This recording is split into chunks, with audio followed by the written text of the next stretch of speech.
tonight on Connect the World. Now, I won't pretend the path I'm offering is quick or easy. U.S. President Obama calls on voters to keep the faith, yet just hours later, another blow to the economy underscores the tough times ahead. Live from CNN London, this is Connect the World. Obama's challenger, Mitt Romney, described today's jobs figures as the hangover after the party. Tonight, we'll debate which candidate has the cure. Job creation in the U.S. is slowing just as the presidential campaign is picking up pace. The U.S. economy added 96,000 jobs last month. That's well below the 120,000 jobs that economists surveyed by CNN Money were looking for. The unemployment rate fell slightly to 8.1%, but that's primarily due to people no longer looking for work. The disappointing numbers are likely to put pressure on President Obama, who just last night made his pitch to voters for a second term. I won't pretend the path I'm offering is quick.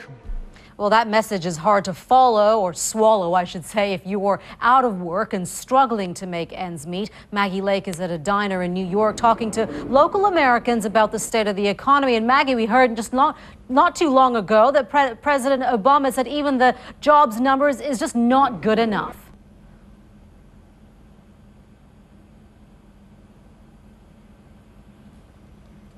All right, we do appear to have lost communications there with, oh, there she is. Let's go back. All right, we do apologize for interrupting Maggie, and to all of you out there watching for the sound quality there. Obviously, we're having some technical issues, and we'll get to that as we can. Let's move on now and talk about with voters focusing on the economy as the election issue. Mitt Romney seized on the lackluster jobs report as he attended a rally in Iowa. After the party last night, the hangover today, the jobs numbers were very disappointing. Well, both candidates have 60 days to convince voters they have what it takes to create more jobs and kickstart the economy again, a recovery which also has global implications. I'm joined now by Democrat voter living here in the UK, Rob Carolina, and Emily Walker, Republican, who is living in the Middle East. Thank you both for joining us. Let me start with you, Rob, and we talk about President Obama's speech there at the convention in North Carolina, and then, of course, today with the jobs numbers coming up. How much of a blow is this number to him? Well, you know, I'll say one thing. I have to agree with Mitt Romney. This is a hangover. There's been a lot of talk about what Mitt Romney has said and what he hasn't said, and what the Republicans haven't laid out in detail what they will do for the economy. On that note, I want us to take a listen to what President Obama and Mitt Romney had to say on jobs in their big speeches. Let's take a listen. I've cut taxes for those who need it. Middle-class families, small businesses. And just to illustrate perhaps a little bit more the unemployment rate in the United States under President Obama, here's a chart there looking at the rate as we look there, starting from 2009, 7.5%, going back up highest just before 2010, and then down again here as we near towards the end of 2012. Emily, I want to ask you this question in terms of a lot of people will be saying, how realistic is it to expect this current administration to repair what many are saying, the damage that was done by 8 years of a Republican administration?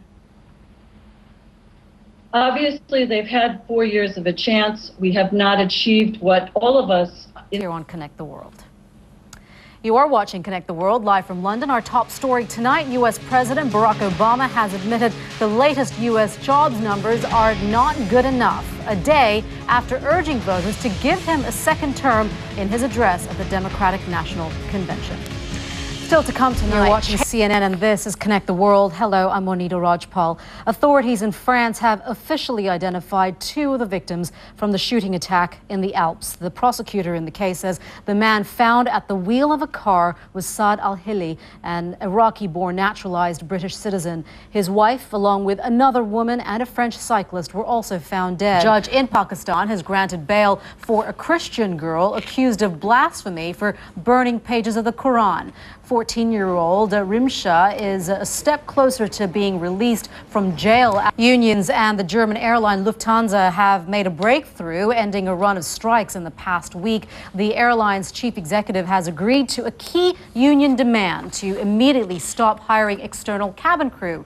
Men's semi-final day at the U.S. Tennis Open in New York, and the first of the two matches is living up to the hype. Mark McKay joins us now from CNN Center for the very latest on that. Mark. Hey, Monita. Yeah, 3 of the 4 players who are in the semi-final round of the U.S. Open Flushing Meadows have already won.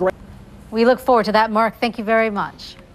Still to come here on Connect the World, Nick Payton Walsh takes us inside a hospital. Tonight, we bring you the last in a series from CNN's Nick Payton Walsh in Syria. He spent a week in the city of Aleppo, where he and his team saw firsthand the desperation of people living in a city under siege. In just a moment, we'll hear from Nick about his experiences. But first, he sent us this report from one of the city's hospitals, where he discovered the heart-wrenching decisions staff are forced to make every day. We do warn you that this report from Nick contains graphic images that some of you may find disturbing.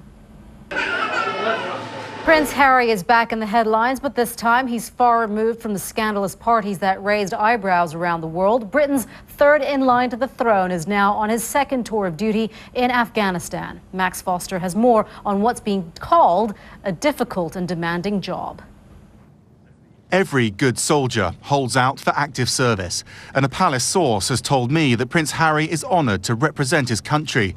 And if dangers facing coalition troops like Prince Harry include the threat of attacks by supposedly friendly forces. In fact, it's become such a problem that U.S. Special Operations Forces have suspended the training of some Afghan police recruits while they run background checks on the current police force. The security threats to coalition troops in Afghanistan. We want to bring in Anna Coren live tonight in Kabul. Anna, thanks for being with us. It's the fact that Prince Harry is there certainly underscores the fact that the war in Afghanistan is far from over. That's exactly right, Monita. It is now in its 11th year and it's about to enter its 12th year. This war is far from over, tragically. Thank you, Anna, about the Haqqani network. There's been talk, of course, today about the U.S. listing the Haqqani network as amongst the terrorist organizations. How widespread is this network? Yeah, the Haqqani network is a major problem here in Afghanistan. As we know, they are based in Pakistan, in North Waziristan, and they come... Now, thank you for that, Anna Coren, live for us there from Kabul. You are watching Connect the World. When we come back, across 5 continents. And welcome back. It's been 20 years since the film Baraka hit the big screen, winning acclaim for its spectacular imagery of life around the world. Well, the filmmakers are back with another feast for the senses. Like Baraka, their new film, Samsara, is devoid of dialogue and relies entirely on pictures to tell the story. Fred Pleitgen caught up with Ron Frick and Mart Magidson, who spent 5 years capturing the weird and wondrous in 25 different countries.